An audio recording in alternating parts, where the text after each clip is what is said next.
Soy Salonio, Publio Salonio Vario, centurión de la primera cohorte de la cuarta macedónica.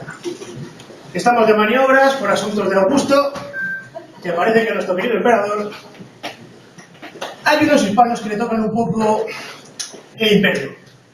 Pero creo que de esto, quien va a poder explicarles mejor es nuestro compañero Sergio. Adelante. ¿Se me escucha bien así a viva voz? Sí, sí. No hace falta micro entonces, ¿no? No. ¿Qué os ha parecido lo que habéis visto antes de entrar aquí al museo? Yo me he quedado asombrado, soy el autor, no sé vosotros cómo... Aquí a Hollywood, espectacular. Yo sinceramente sabía que tenía alguna sorpresa esperándome, no sabía que era esta, y desde aquí pues no me queda otra cosa que felicitar y agradecer a Hermanos de Armas por este gran trabajo que han hecho. Primero, por ofrecerme la posibilidad de estar aquí, por invitarme a venir aquí a Kalagurris, una ciudad con mucha historia, una ciudad que forma parte de mi saga, y agradecer también a todas las personas del ayuntamiento, todas las personas que han tenido las instalaciones, un marco incomparable para poder presentar una trilogía como esta. Y por supuesto a vosotros, a todos los asistentes, que sois los principales protagonistas de este acto. En primer lugar, después de los agradecimientos, me presento. Para los que no me conozcáis, soy Sergio Alejo Gómez, soy de Barcelona, tengo 37 años y soy licenciado en Historia Antigua. En Historia, vaya, licenciado en Historia por la Universidad Autónoma, y soy especializado, o me especialicé en mundo clásico, en mundo antiguo en general, y esa pasión por la historia fue el detonante para que yo me decidiese a escribir una trilogía como esta, una saga de novelas ambientadas en el final de la República Romana, en el paso de la República al Imperio, ¿no? En un periodo de transición, como podría decirse, ambientado en el año 26, pese a que la historia podríamos decir que empieza en el año 29, que es cuando empiezan las guerras cántabras. Cuando nuestra legión, o nuestro protagonista, que es Ito Valerio Nerva, que ha estado también presente en la escena de combate que habéis visto en el callejón, que va con los compañeros a visitar a la madre de uno de ellos que vive en Tarraco. Han salvado la vida por poco. Pues una escena muy importante del primer libro, de Misiva de Sangre, que es el... Perdón, tengo aquí el enemigo interior. Misiva de Sangre es el libro que abre la saga. Y esta escena que han representado muy bien ellos es, como dice Salonio, que es uno de los protagonistas de la novela, el centurión al cargo de la centuria donde sirve Tito Valerio Nerva, se dirigían a hacer una visita a unos familiares en Tarraco, que es donde sucede la primera parte de la obra, porque él, uno de sus compañeros, Aurelio, es originario de allí. Entonces, ¿qué ha pasado? Pues que se han visto sorprendidos por un hecho inesperado. No se lo esperaban, pero se han salido bastante bien, ¿no? Digo yo. Creo que han salido victoriosos porque... No esperaría menos de unos legionarios entrenados bajo mi mano. Si lo dice el centurión, palabra divina, ¿no? Palabra de... Ahora pronombres. En cualquier caso, la primera obra, Misiva de Sangre, la segunda, El enemigo interior, y la tercera que tenemos allí, que tengo el privilegio de presentar aquí porque está recién salida del horno, se publicó hace 2 o 3 días, como mucho, y esta es la primera presentación oficial y oficiosa que podríamos decir que tengo el placer de hacer aquí, en Kalagurris, donde sucede parte de la segunda y parte de la tercera. Que es una de las grandes noticias, una de las buenas ventajas que nuestro compañero nos ha brindado en esta historia, que es que el final de la segunda novela de las aventuras de Tito Valerio sucede cuando su legión, la cuarta macedónica, llega a las puertas de Kalagurris, que es algo que honra, puesto que da lugar a que la gente reconozca que una de las cohortes de la Guardia Pretoriana se reclutaba siempre de ciudadanos de Kalagurris debido a la famosa historia de las Fames y su lealtad a lo que sería el Princeps. A partir de, como dice Sergio, la tercera novela, toda la trama empieza nuevamente en esta ciudad, que por eso nos hacía mucha ilusión a todos los compañeros del equipo que Sergio haya hecho el esfuerzo de poder venir y presentarlo en el sitio en el que suceden las aventuras de Tito. Decíamos un placer porque es una ciudad con mucha historia. Si leéis la primera o la segunda parte, ahora no recuerdo, hago una cita hablando sobre Calagurris, sobre su fundación, los motivos y un poquito de historia sobre la ciudad, ¿no? Que es lo que se trata, ¿no? De ensalzar el patrimonio histórico y cultural que tenemos, ¿no? Que muchas veces, ¿para qué nos vamos a engañar? Es el principal olvidado de la historia, ¿no? En lugar de, lo digo ahora desde mi punto de vista como historiador o arqueólogo, ¿no? Pese a que podría tener mucha difusión, la historia forma parte de nosotros, yo creo que las personas que están al cargo de patrimonio y todo deberían hacer un esfuerzo para recuperar parte de nuestra historia, porque realmente no nos tenemos que engañar. Hoy en día todos sabemos cómo está la situación económica en el país y hay otras prioridades, yo de eso soy consciente y todos los historiadores lo somos. Pero siempre tenemos la esperanza, una pequeña parte de nuestro corazón y de nuestra alma siempre alberga la posibilidad de que algún día todo esto pueda salir a la luz y podamos ser testigos de la majestuosidad de la época republicana, de la época imperial, ¿no? Ya me estoy yendo de tema porque tampoco he venido a hablar de mi libro, ¿no? Aquí. Y de todas formas, para todos aquellos que no conocen a Tito Valerio, yo creo que sería un muy buen momento para que les harías un pequeño resumen, un aperitivo, una breboca de lo que sucede en las dos primeras obras, para que luego podamos entrar ya leyendo la tercera. ¿Qué le voy a decir al centurión, no? Si es una orden directa, sí, señor, a cumplirla. Sí, señor, y ya está, con eso me conformo. Pues Tito Valerio es un legionario de la Cuarta Macedónica, una de las legiones que son trasladadas a la península ibérica, a Hispania en ese momento, para proseguir con las guerras cántabras. Os decía que comenzó el conflicto en el año 29, tras una época muy convulsa. Después de la batalla de Actium, en el año 31, Augusto logra vencer a Marco Antonio y Cleopatra, que era la última oposición que le quedaba. Se convierte pues en el primer hombre de Roma y decide hacer una campaña exterior para salvar un poquito o para limpiar un poquito la imagen que tenía de guerras civiles, que había sido lo último que se había producido en los últimos años de la República, ¿no? Entonces decide iniciar esta campaña de conquista en el norte peninsular de Hispania, que es la última zona, por decir algo, que queda por romanizar. La cuarta se traslada junto a otras dos legiones a Hispania, con base en Tarraco, desembarcan en Tarraco con la orden de marchar hacia Segisamo, el actual Sasamón en Burgos, donde se tienen que reunir con las otras tres legiones que ya llevan 2 años de guerra. Y en este caso, pues Augusto decide encabezar él mismo la expedición, porque los resultados de los 2 primeros años pues han sido bastante nefastos. Y decide que se lleva sus 3 legiones, se va para Sasamón o para Segisamo y desde allí empezará una campaña contra cántabros y astures en 2 frentes. ¿Qué le pasa a Tito Valerio? Pues que forma parte de esta legión, es un veterano de 5 años. Y os diréis, ostras, 5 años, pues si es un pipiolo, ¿no? Lleva pocos años sirviendo en la legión. Pues que 5 años en la antigua Roma formando la legión... Si me haces caso, vives. Si no, mueres. Entonces, claro, se le podría considerar un veterano. ¿Qué sucede en Tarraco? Pues ahí es donde sucede la trama, donde se involucra la parte de novela histórica, da paso a una trama de novela negra, una trama de misterio, de intriga, y nuestro protagonista, por azar, por casualidad, se encuentra pues que un funcionario del campamento, que es amigo suyo, desaparece en extrañas circunstancias. Y él se ve forzado a ir un poquito más allá, por la amistad y por su deber, porque el legionario en ese momento pues podríamos decir que era lo más cercano a una figura policial que pudiese investigar alguna causa como esta, ¿no? Entonces, él, sin dejar de lado sus obligaciones como soldado, porque no debemos olvidar que se encuentran en plena campaña militar, deberá pues seguir esas pistas, y esas pistas le conducirán a Tarraco, o sea, fuera del campamento. Este señor ha desaparecido y ha ido, o el rastro le lleva a Tarraco. ¿Qué hace? Pues decide contárselo a unos compañeros suyos para que le ayuden, porque realmente no sabe a qué se enfrenta.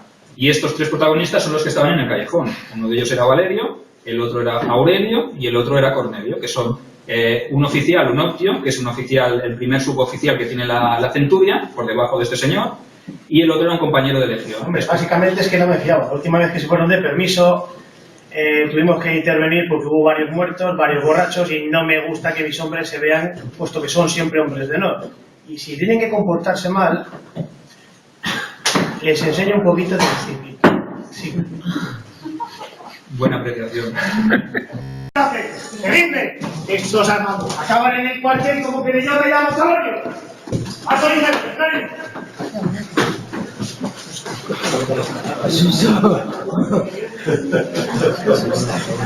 S'ha allà que he hagut de borrar perquè no quedava memòria. ¡Vamos! ¡Quiero a la contienda!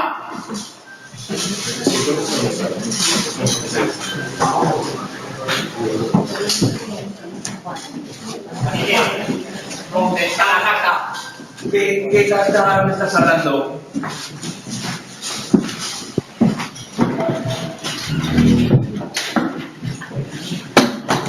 No sé de qué carta me hablas. Ya sabes a lo que me refiero. Aquella que estaba guardada en el arcón, a los pies de la cama de tu amigo. Tienes que ser más preciso. No sé de qué carta me estás hablando.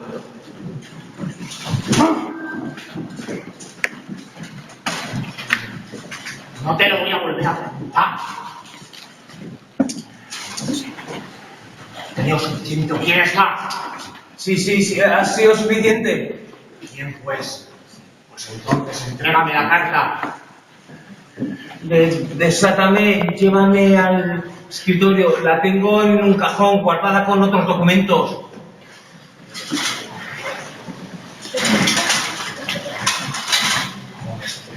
No entiendo. Como hagas algún movimiento extraño, te juro que te mato. Te juro que no te miento, amigo. La tengo en uno de los cajones. Bien, pues entrégamela y podrás continuar con tu vida como si no hubieras sufrido nada.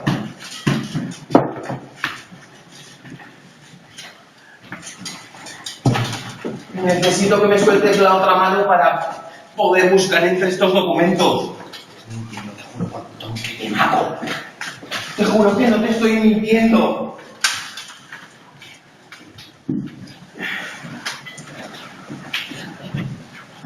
Como hagas algún movimiento extraño, ya sabes lo que te espera.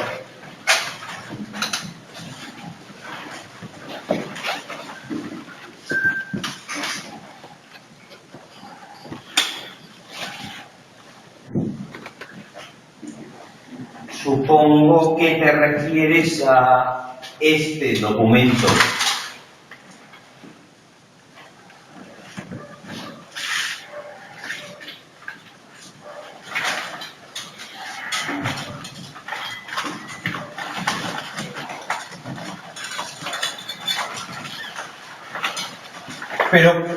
Pero ¿qué haces, amigo? Ya te he entregado lo que querías. No es necesario que me mate. Lo siento, pero es que no es nada personal. Solo que me has mirado la cara, me has visto y no quiero dejar testigos que luego me puedan delatar. No. ¡Gallo Sexto Apuleyo! ¿Estás ahí?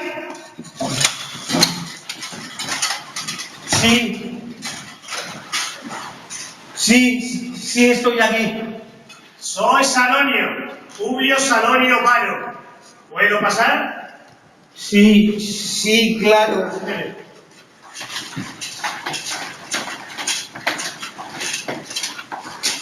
¿Te puedo? Sí. Ahora estoy bien, aunque hace un momento... Hace un momento que...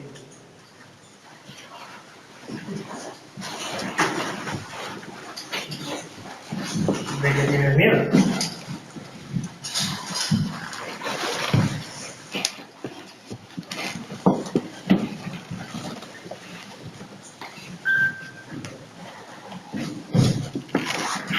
¿Qué te ha sucedido en el... Un hombre. Estaba yo en la tienda de mi compañero Marco buscando un documento cuando me golpeó en la cabeza y caí desmayado. Espera un segundo, ¿en qué tienda vives? En la tienda de Marco. Vosotros dos, tú y tú, ir a comprobar lo que dice este hombre. ¡Rápido!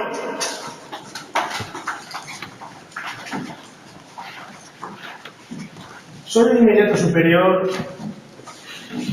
de Valerio, pero estoy al corriente de lo que ha sucedido. Creo que me puedes contar lo que ha sucedido. Valerio, ¿está bien? Pero de todas formas, ¿qué ha sucedido? Estaba en la tienda de Marco cuando este hombre me atacó por la espalda. Todo sucedió tan rápido, no recuerdo nada hasta que me echaron agua fría en la cara. Te voy a hacer una pregunta. ¿Ese hombre sigue todavía? No, ya no. Estaba a punto de matarme cuando oímos tu voz fuera de la tienda. Bien. Yo tenía los ojos cerrados. No te preocupes, esto. Señor, Es un segundo. es cierto. Hay un cadáver. ¿Has dejado a Emilio solo? Sí. ¿Desde cuándo se deja un compañero solo? Vete y comprueba de que no esté solo. Rápido. Bueno. Vosotros dos desenvainar. No me fío de que haya un indeseable dentro del campamento. Vamos a buscarlo.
Efectivamente. La tienda estaba rajada. Ese maldito indeseable se ha marchado. Pero, ¿qué es lo que quería? No lo sé. Me dijo que tenía que entregarle un documento que le pertenecía, pero que lo tenía yo.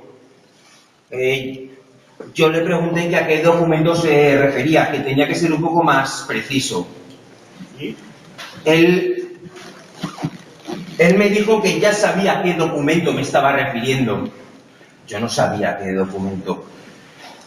La mirada de ese hombre era fría como una noche de invierno en Germania. ¿No sabes lo que es eso? Sí, centurión.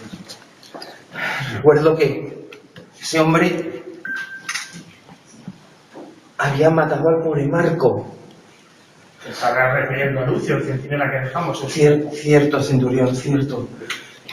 Lucio, Han vuelto tu pobre muchacho. 20 años. Quiero aquí. ¡Rápido! Solo tenía 20 años, centurión. Era un recluta nuevo, lo dejamos ahí porque me dijo Valerio que había algo raro en esa pinta. No era necesario que lo matara. Ese hombre se puso muy nervioso. Yo pensé que el siguiente en morir iba a ser yo. Tan importante eres. No sé. Informa. ¿Es cierto lo que ha dicho Sexto? Cierto. ¿Estaba Lucio muerto ya? ¿Su uniforme? Sí. ¿Estaba con uniforme o sin uniforme? Ese hombre le había quitado el uniforme y la armadura. Creo que lo había dejado desnudo. Entonces por eso no lo hemos podido localizar. Se ha camuflado entre los legionarios. Bien. Entonces, de todas formas, habrás tenido que ver quién te estaba atacando. Bueno, sí pude verle la cara, aunque no le había visto nunca. Y todo sucedió tan rápido. A ver, entiéndelo, Sexto, no te preocupes. No estás acostumbrado a tener un estrés tan fuerte. Es normal orinarse encima. Ten en cuenta de que cuando vayan pasando los días recordarás algún detalle más. De todas formas, Valerio, me acaban de informar de que se ha ido otra vez de excursión con Cornelio. Luego hablaré con ellos. ¿Vale? ¿Está bien? Sí, han encontrado alguna cosa sobre Marco. De todas formas, eso Aurelio te lo podrá decir mejor. Es uno de los que esta mañana se ha ido de excursión, ¿verdad que sí, Vicenturión? Sí, mi centurión. Explícale a este hombre. Cuando nos disponíamos, Valerio y un compañero, a ir a la ciudad, nos asaltaron unos hombres. Respira, legionario, que con la taberna no hablas tan despacio, ¿verdad? Desembucha. Nos atacaron un grupo de hombres. Conseguimos herir a varios y el cabecilla y otros 2 hombres acabaron huyendo. ¿Y qué tiene que ver esto con Marco? Vamos, menos miedo, que el castigo te va a caer. El nombre al que matamos, pronunció el nombre. Flavio. ¿Te suena algo de eso, Sexto? ¿El nombre de Flavio?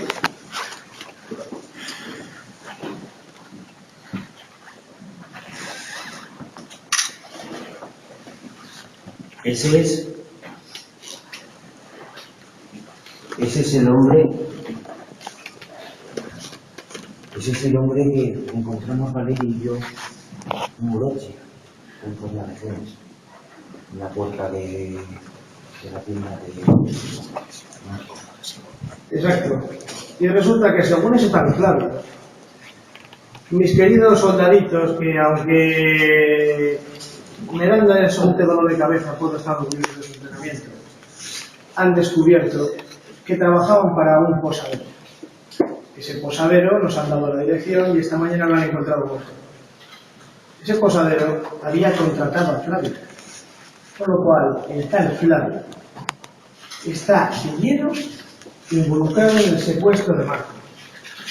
Creo que soy bastante explícito, ¿no, amigo mío? Muy bien.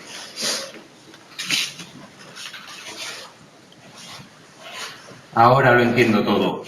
No sé qué entenderá. Vosotros dos, quedaos con él. Quedaos con él. No lo dejéis ni a sol ni a sombra. Ya he perdido a varios. Quiero comprobar lo que estáis mal haciendo.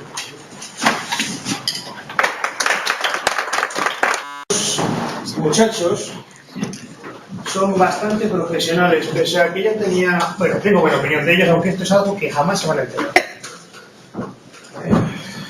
Creo que acabamos de entender un poquito más algo de los enemigos interiores, de las lealtades y de que algún bicho, creo que a ese muchacho no lo voy a decir. Bueno, muchacho bastante más viejo.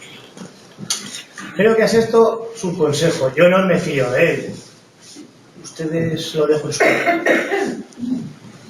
Pues después de esta nueva brillante demostración de una escena del libro que es para quitarse el sombrero, señor Centurión, y a todos los miembros del equipo que me he quedado anonadado, sorprendido. Primero por el golpe que ha pegado el Centurión aquí, que me ha pegado un susto, y después por la escenificación de una de los pasajes del libro que también son importantes.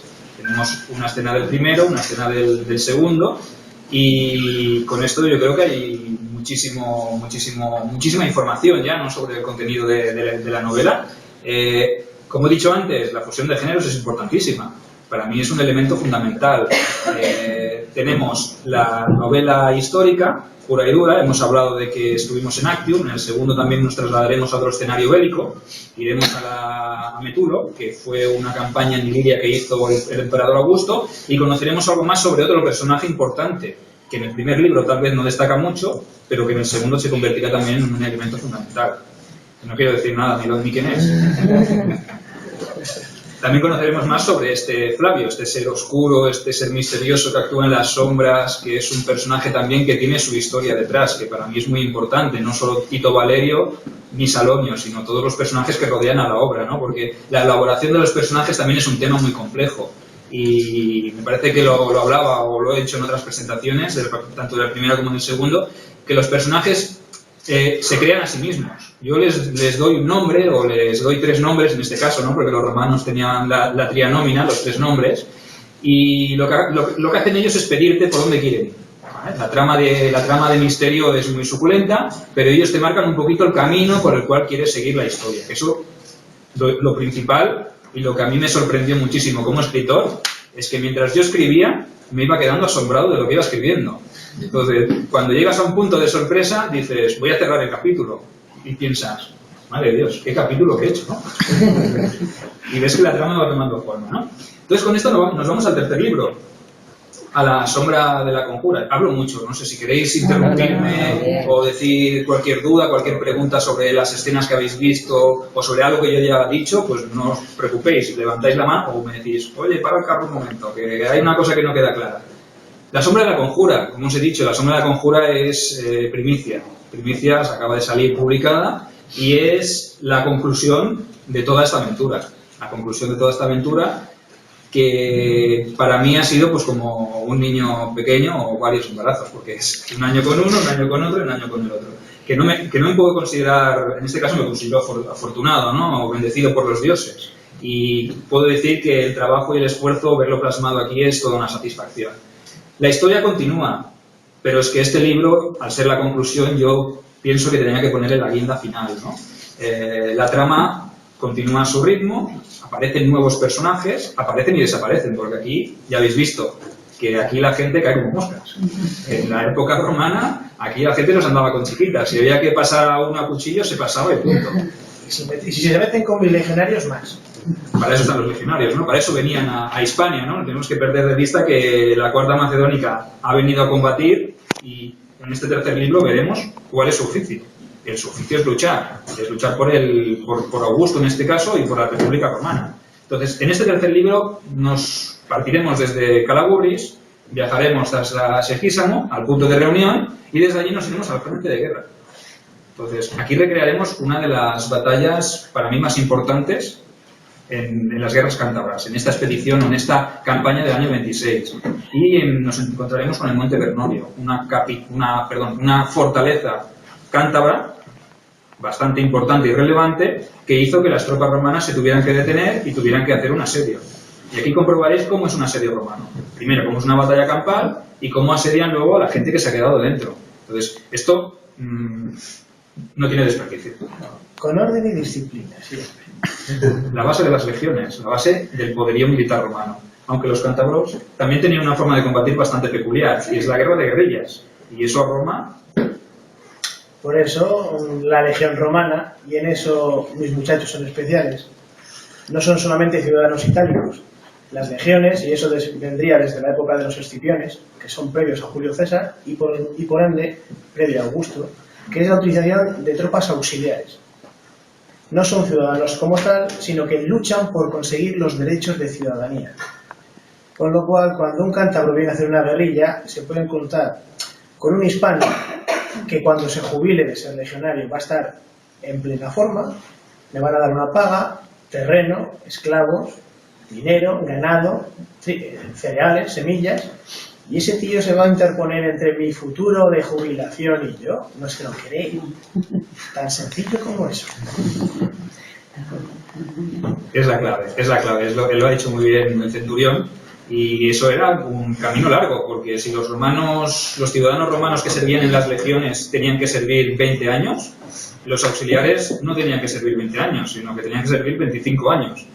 O sea que con el tiempo se irá reformando los periodos de servicio, pero siempre el auxiliar o el que servía en la marina debía servir más años que el legionario. Pero bueno, siempre existía la posibilidad de que un hombre que ha formado, que ha servido durante toda su vida adulta como soldado profesional, se pudiese reenganchar. Tenía su mérito y su compensación. Luego hay otra cosa. La gente tiende a pensar que los legionarios entraban siendo ya lo que serían 20, 25 años. Normalmente eso sería para a lo mejor extranjeros, o el término en latín sería el de barbarus, que significa extranjero, no bárbaro. El bárbaro sería el indomitus. Estamos hablando de que para reclutarte en la legión, y eso lo digo por los más benjamines de esta sala, podían entrar desde los 12 años en servicio de prisiones. De forma de que el estómago se empieza a endurecer. Pasáis 5 años en prisiones, vais cogiendo fondo físico, respeto, disciplina, obligaciones. Mamá no está para haceros ni la comida, ni la cama, ni la ropa. Aprendéis respeto y educación. Y luego tenéis 20 añitos más de servicio. Ahora, compensa hacerme caso. Conoces mundo, tienes derecho a botín, visitas países extranjeros, pero a cambio pues corres riesgo de que te encierren en cualquier país, en cualquier frontera. Normalmente no. De hecho, la mortandad en la legión romana es de las más bajas de la historia. Hay que recordar que para que una mortandad tan baja se vuelva a dar, hay que recapitularnos prácticamente a la Segunda Guerra Mundial. De hecho, los romanos, y en esto hay que darle las gracias a los Escipiónes, a los Marios, a los Julio Claudios, que es cuando alguien invierte tanto en una maquinaria tan potente, invierte con todas las consecuencias. De hecho, las primeras unidades médicas de campaña las tienen los romanos. La alimentación se cuidaba sobremanera. Que una legión, antes de entrar en combate, hay un ejemplo muy claro de una anécdota muy divertida, que es Julio César, cuando está en las Galias. A lo mejor todos hemos oído el asedio de Alesia, que está el bueno de Julio César rodeando a 70.000 galos con sus 30.000 romanos, y de repente vienen cerca de 300.000 galos más a decir hola buenas, estamos aquí. El Senado romano le quiere mandar 2 legiones recién reclutadas. Julio César, en lo que hay gente que lo califica como un acto de soberbia, la rechaza. No es soberbia, es destreza, y me explico por lo siguiente. Una legión recién reclutada jamás se llevaba al frente. Tenían que estar 5 años de entrenamientos, y entrenamientos, estamos hablando, donde había heridos y en ocasiones muertos reales. O sea, después de pasar 5 años de entrenamiento muy serio y muy duro, es cuando entraba. Estamos hablando de que cuando una legión entraba en combate, era una auténtica picadora. Los sentimientos se olvidaban. De hecho, los responsables de eso somos nosotros, somos los centuriones. Normalmente, aquellos que hayan pasado por la mili, siempre está esa broma de que me cago en el sargento que me está haciendo la vida imposible, pero luego cuando había que hacer maniobras, oye, bendito sargento de que me está salvando el culete de pasar frío, porque todo lo malo que ha sido en el cuartel, todo lo atento que es en la maniobra. La legión pasaba exactamente lo mismo. Yo como Salonio, mis legionarios jamás van a saber que me caen bien. Jamás van a saber que los aprecio y que velo por ellos. Básicamente porque no es mi obligación que hagan bien su trabajo y que se comporten con honorabilidad. Y luego otro de los grandes mitos. Las grandes construcciones de Roma no se hacían con esclavos. Éramos nosotros. Esto es muy sencillo. Pagar el gimnasio de un montón de gente es muy caro. Entonces lo que hacían los buenos senadores, si les ocurría, verdad que sí, nuestro querido pretor, construir una calzada romana. Y como tenía un montón de legionarios ahí, para que no estarían en el bar, cosa que le agradezco para que no me meta a mí en follones después para dar explicaciones, nos ponían a fabricar la calzada. O le apetecía bañarse y hacíamos un acueducto. Capricho. Sí. De todas formas, anticipándome un poquito al final de la presentación, la tienda, el contubernio que tiene ahora mismo a su derecha, cuando salgan, después de haber hablado con Sergi o que haberle firmado el libro o lo que ustedes quieran, podrán echar un vistazo, porque estamos en un museo. La elección del lugar no ha sido casual. Dentro de ese contubernio hay piezas que precisamente, no voy a decir que sean originales de un museo, pero que son copias tan exactas que algún conservador ha pensado que hemos cogido y abierto una vitrina. Entonces les recomiendo que las miren porque son auténticas obras de arte. Sergi. Sí, haciendo referencia a lo que decía el centurión, oficiales como él, eran muy valuosos. ¿Por qué? Muy valiosos, perdón, que a veces me sale algo en catalán. Muy valiosos. Entonces, ¿qué sucede? Que la mortandad entre los centuriones era más elevada que entre los legionarios. ¿Por qué? Porque combatían en primera línea, dando las órdenes en primera línea. Mientras los legionarios se relevaban en las líneas, ellos se mantenían firmes para que la línea no se quebrase, porque la base o digamos, la piedra angular de la legión era la formación. Una formación bien hecha aguantaba lo que le echaban encima. Por eso los centuriones son muy importantes. Por eso yo en el segundo libro he querido darle también un protagonismo esencial a la figura de Salonio. Y veremos si... Bueno, veremos, yo ya sé cómo lo que sucede. Veréis si lo compráis y si os hacéis con un ejemplar que el ascenso de Salonio, cómo es que él llega a ser un centurión. Y lo que dice, al ejército hacer amigos los justos, ¿vale? Respeto siempre, disciplina siempre, pero amigos los justos. Es una frase aquí, una sentencia que dejo aquí que él lo sabe y sus hombres también. Bueno, a modo de conclusión y para que os hagáis una idea de cómo está estructurado el libro, tan solo deciros que es apto para todos los lectores. No es un libro que esté hecho para gente especializada, que sí, que lo está hecho porque la gente que es especialista también le gustará, pero cualquier lector lo puede leer, aunque no le guste nada, aunque no haya leído nunca novela histórica. ¿Por qué? Porque es muy dinámico, muy ágil, muy rápido. Escenas como esta que habéis visto en directo también son así de rápidas en el mismo libro.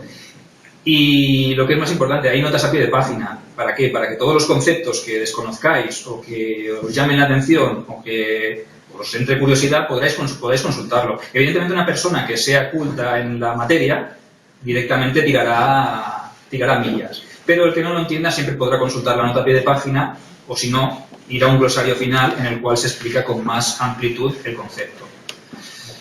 Bueno, con esto yo creo que podríamos dar por concluida la presentación. Muchas gracias de nuevo por haberos tomado la molestia de venir aquí a escuchar mi chapa.